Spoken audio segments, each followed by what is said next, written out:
The views and opinions expressed during this show are those of the host and guests only. In no way do they represent the views, positions, or opinions expressed or implied of WGSO 990 AM or North Shore Radio Incorporated. That's right. I am dangerous.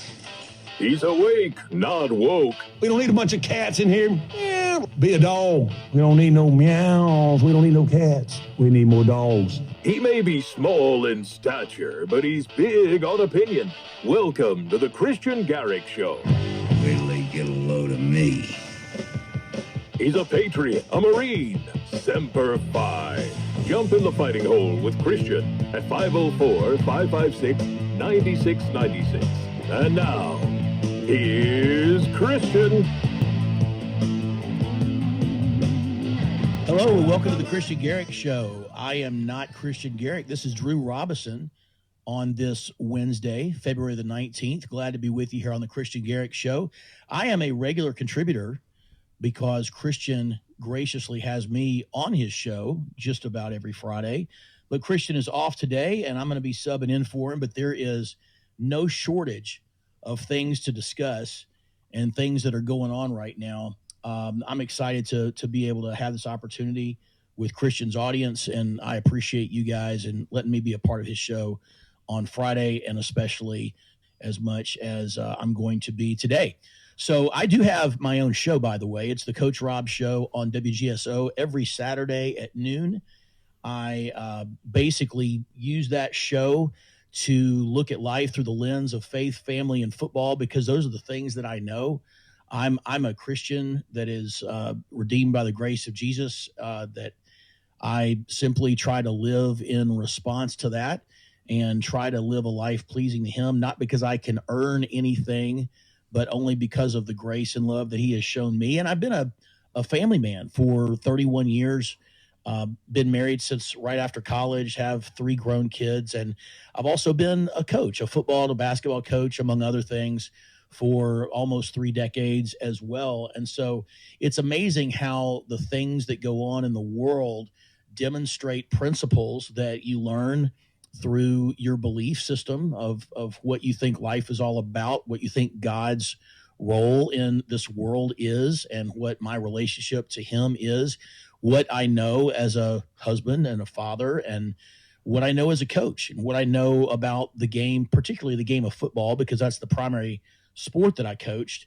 and it's what I believe to be the greatest team sport that there is. But it's amazing how many analogies can be drawn between those things. And then also, one of the things I also do on the Coach Rob Show is I do a little bit of movie reviews, and you'll probably hear me at some point today, if not several times, refer to a couple of movies just to make some points here. But I also have a Take It to the House podcast, which is a sports podcast. We do interviews on there. Typically it's with parents of teenage athletes or coaches or both.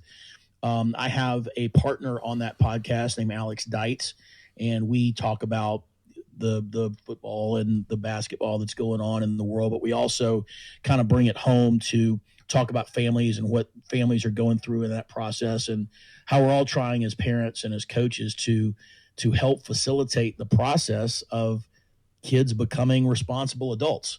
And becoming responsible adults is a theme that we're seeing all the time in the world, in the world leaders that we see, and in the way that people behave, or maybe sometimes the lack thereof, the lack of adulthood that some adults seem to still be struggling with.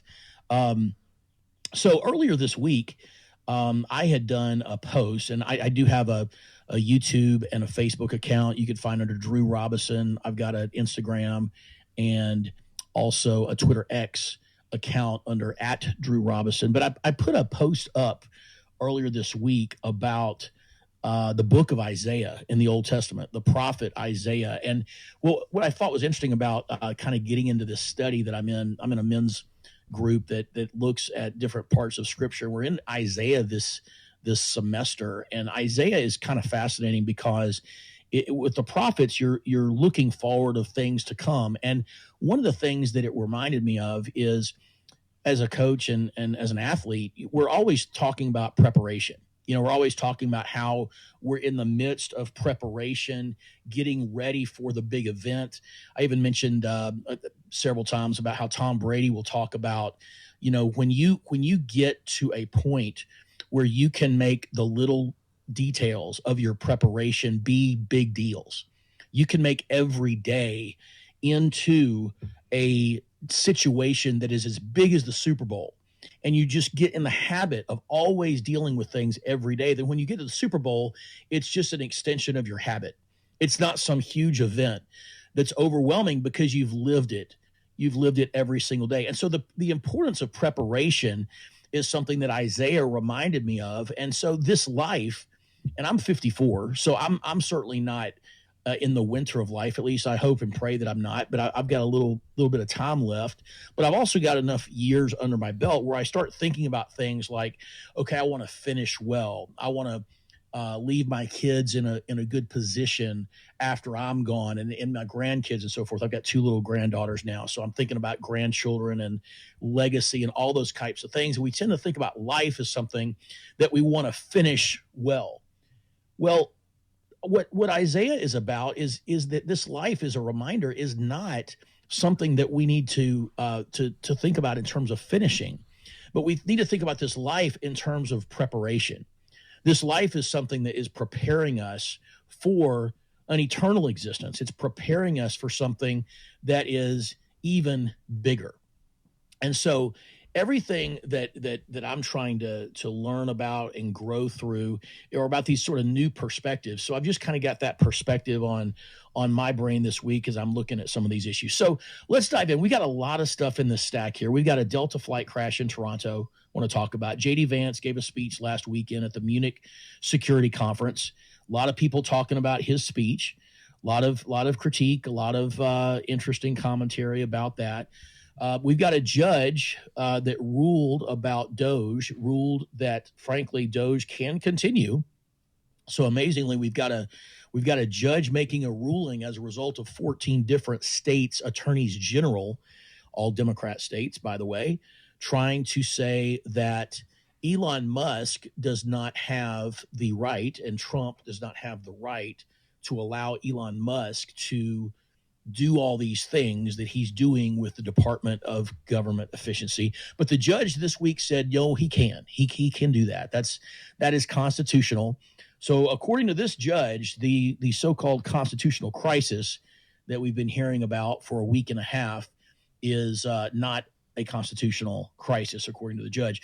We've also got, and this isn't particularly new, although it continues to sort of rear its ugly head with these conversations about immigration. Pope Francis has been, I think it would be safe to say, and based on what I'm trying to learn more and more about him, is that he aligns himself a lot closer to the liberation theology than previous popes have done. Liberation theology is I guess it was actually something that I studied in college. I actually had a minor in theology, but a theology of liberation was written, I think, in the early part of the 20th century. It was a book by a guy named Gustavo Gutierrez, but it's basically the idea that Christians should, and the church should, view their theology through the perspective of the poor and the oppressed. And in some ways, it seems very noble and very generous, because it takes on kind of the heart in many ways of Mother Teresa. In other ways, it can become problematic because it's aligned very closely with things like Marxism and things like critical race theory, which tends to sort of mesh these ideas of church and state. And it also tends to be very anti-capitalistic. So it has had its struggles in terms of Western ideology and the way the capitalistic society that we live in looks at things. So it's sort of an interesting perspective. But he has made quotes and has been outspokenly critical of the United States policies, and Donald Trump in particular policies, about illegal immigration. So that has been an interesting thing. And then we've got a lot of foreign policy things going on with Canada, with Ukraine. The things are heating up between Trump and Zelensky, even today, this morning, and yesterday evening. Gaza, Netanyahu, a lot of the plans that are unfolding there are things that we want to talk about. So we're going to get into a lot of this stuff today, as well as just kind of the state of the Democrat Party, which is continuing to fascinate me.